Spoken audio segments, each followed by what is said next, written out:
I just ran 3 trials using graphical analysis with a fan cart across a flat track. This is the 3rd trial. I'm going to show you now how to show multiple data sets and export the graphs for inclusion in a lab report. There are 3 trials in here, though I only see 1 on the graph. Go to the y-axis. You see data set 1, 2, 3. You can throw away data sets if you don't like the trial. Maybe there was some foul up with the data. But what I want to show you is turn on the other 2 data sets. Do the same thing with a velocity graph. You'll need both. I now have 3 trials in here, and I actually only care about the data from about there to here-ish, depending on the trial. So let's apply a curve fit just to that region of the position data and then to a similar region of the velocity data. So I'll apply a single curve fit to all 3. Careful to select a range of the data that will include the accelerated motion on all 3 graphs, right? Don't go too far to the left, don't go too far to the right.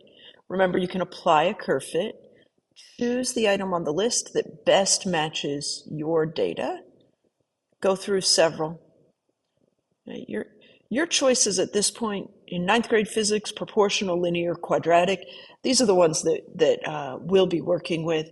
I look like I've got a pretty good fit here. You should choose the one that best fits your data. Move that out of the way so I can see what I've highlighted and collected data for. Now here's my next one. This looks more linear.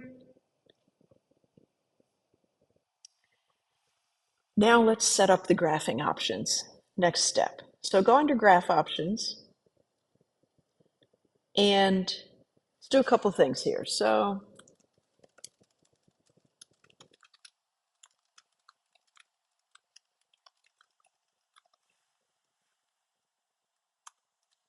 let's give the graph a title, and then let's set the visualization of it. I'm noticing that the interesting data ends right around 2 seconds. So I'm going to change the right to 2. Whoops, put that at 0.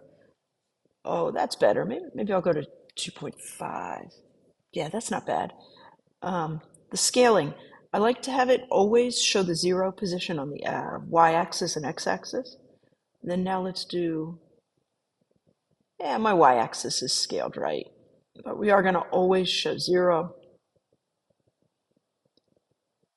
And that's my first graph. We'll close that. Let's repeat these, repeat these options for the other graph, right? So that was under graph options.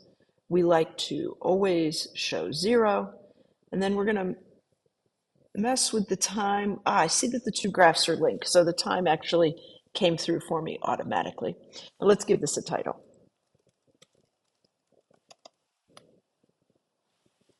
All right, with a title for each graph and with the curve fit information maybe moved to a helpful position in the image.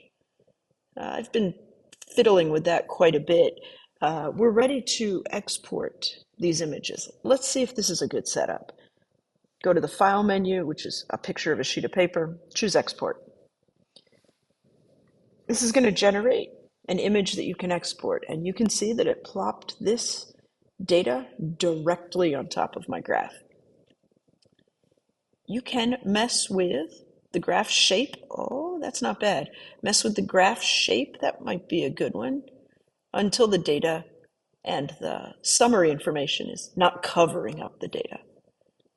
You'll notice you have an option down here to either copy the image to the clipboard or save it as a PNG to include in your lab report.